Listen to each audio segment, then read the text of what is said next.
আল্লাহর এক বান্দা ছিল। নামাজের সেজদা আল্লাহকে ডাক দিয়ে বলে, বান্দা, তুই যতই নামাজ পড়ো, তুই যতই সেজদা করো, তোর ঠিকানা জাহান্নাম। এই কথাটি শুনে বান্দাটি বলতেছে, আলহামদুলিল্লাহ। আল্লাহ বলে, এই বান্দা, জাহান্নামের কথা শুনে কেউ আলহামদুলিল্লাহ কয়? বান্দা বলে, আল্লাহ, জাহান্নামেও মালিক তুমি, জান্নাতেও মালিক তুমি। তুমি আল্লাহ যদি খুশি হয় আমাকে জাহান্নামে দাও, আমার আপত্তি করার কোনো অধিকারই নেই। আল্লাহ বলতেছে, বান্দা, জাহান্নামে গেলে তুই পুড়ে যাবি, তোর কষ্ট হবে।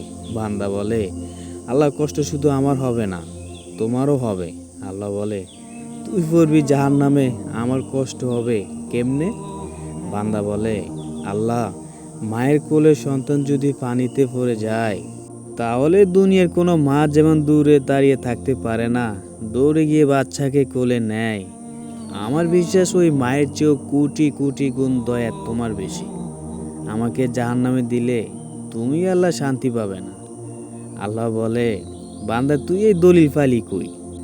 বান্দা বলে, আল্লাহ, আমাদের জাতি পিতা ইব্রাহিম আলাইহিসসালাম তোমার প্রেমে বুকে নিয়ে যখন নমরুদের চুলায় পড়ে গেল, তার আগে তুমি বলে দিলে, কুলনা ইয়ার নম কুনি বারদা ওয়াস সালামুন আলা ইব্রাহিম।